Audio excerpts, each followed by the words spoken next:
Everyone. So today we are making a forged carbon fiber part for one of my combat robots. I figured I'd film the process here and talk through it in case people are interested in how I do it. So what I'm starting out with is just measuring out the amount of fiber. So these are chopped fibers. They're about half-inch long, I believe. And the formula that I got for how much fiber to use, I calculate the volume of the part in Fusion and then in cubic centimeters and multiply that by 1.4 grams per cubic centimeter is the density of the material that I at the end part. So I forget what this part ended up being, but I measured that out. And then here I'm mixing up the epoxy. This particular epoxy that I'm using is 2 parts resin to 1 part hardener. And you get that volume after I was able to calculate the mass of the amount of fiber. My starting point was taking that number and multiplying it by 1.25, and that gave me a starting point. As you'll see in a little bit here, my first when I tried a new way of mixing up the fiber with the resin this time, and I didn't feel like there was enough resin. The fibers were still looked dry, so I ended up making some more, mixing up another batch of resin and dumping in. Um, and then I realized I was looking at the wrong number in my notebook, so I didn't initially put in enough of the resin and hardener. So had to add some more and then mix it back up.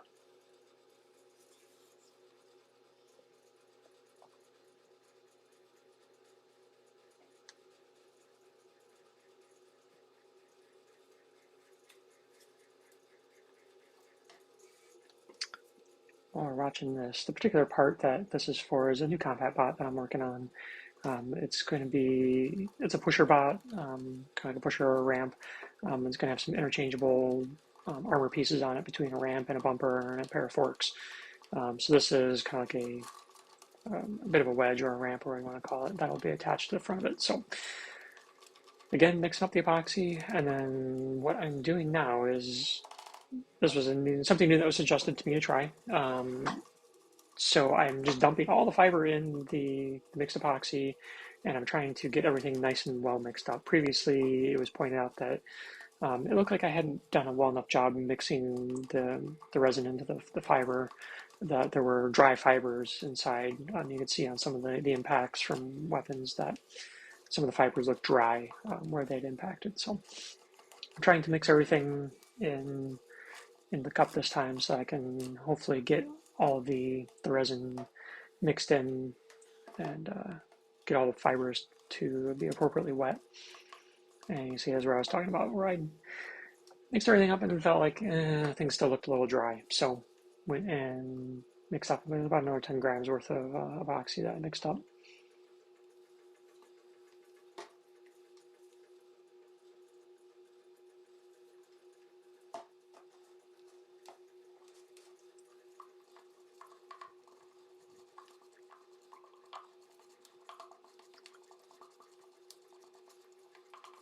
And more mixing, obviously it's epoxy, make sure you mix it really well, otherwise, it's not gonna harden right. But dumping everything in.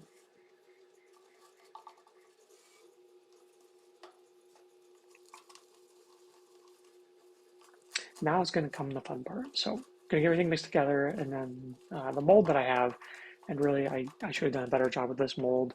One of the problems you'll see that I have with it is I only put the screws on the 2 edges, and it caused the middle of the mold to bulge a little bit. So when I started to clamp everything, I had to put some clamps in the middle of the mold to try to keep it from bulging out too much. So I think it worked okay. Parts should be fine. I think in the future, I will, if I do, I'll have to do another mold for this one. I'll put some additional bolt holes through it so I can do a better job of bolting it together to keep it in shape. But basically, it's exactly what it looks like, just stuffing the mold full of the fibers. This particular mold, I'm not doing any longer strands. The last mold that I did was a chassis, I got a complete chassis for a robot, and I used some full weave that I'm stuck in there. I don't think that would work with mixing everything in the cup beforehand. So you can see, I got on the table with me a little. I got them out of a Rockler. They're made to do like spreading glue around or those kind of things for woodworking projects, but I find they work well for epoxy. So you can kind of use the bristles to really push in the resin into the fibers and all the pieces, the nooks and crannies of where you're trying to get it to go. So got everything in there. So now putting the mold together. The trick when you're making the molds is make the mold tall enough so that you have room to actually compress it. If you don't have enough room there, it makes it really hard to get the piece started. It also helps that this is a really simple mold shape. It's not crazy. It's pretty much a box with a wedge on the front.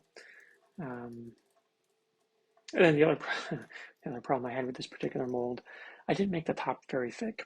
And it's kind of hard to see in the video here, but I actually, as soon as I started clamping it down, it cracked the top.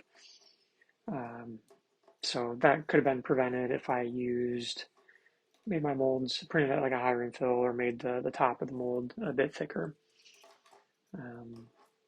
Yes, this is where I was referring to, like the mold was actually bulging out from when I was compressing things instead of compressing the fibers. It just caused the mold to bulge out. So again, printing a more substantial mold would have helped against this, but as well as putting a couple additional bolts in to secure the mold together. Let's see, yep, and that's right when it cracked. So easy enough fix, just kind of a stupid thing I should have done. I went and got a couple longer strips of hardwood I had sitting out in my garage and used those to lay across the top and then put the clamp around that. So that held it nice and flat. So it was made up for my broken clamp and my broken piece there. Not the greatest, but it works.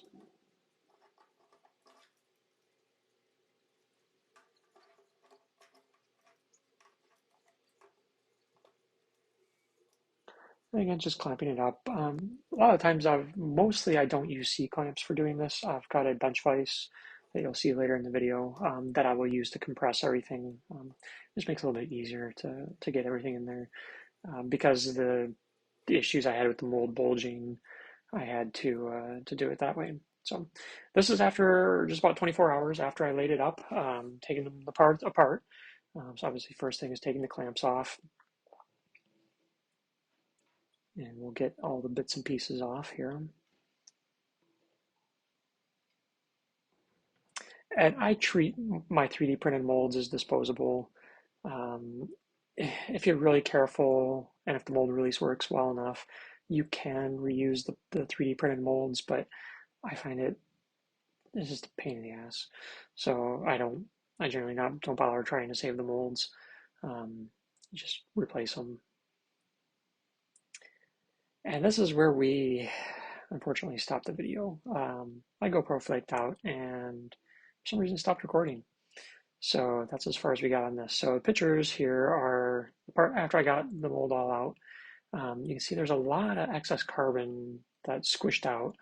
I found this happens by the factor of 1.4 that I use probably needs to be tweaked. I generally will take that 1.4 and I'll say, hey, I need 20 grams of fiber.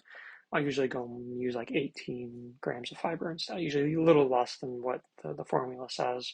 And it kind of cuts down on this, but some of this probably could have been a result of the mold bulging out and creating gaps that instead of compressing the fiber better, it just squeezed it through the cracks. So I think this part will still be usable. I mean, it's a combat robot. It's going to get destroyed anyways. But the next one I do hopefully will come out a little bit better. So anyhow, hope you guys enjoyed it. Thanks for watching and feel free to ask questions. Thanks. Bye.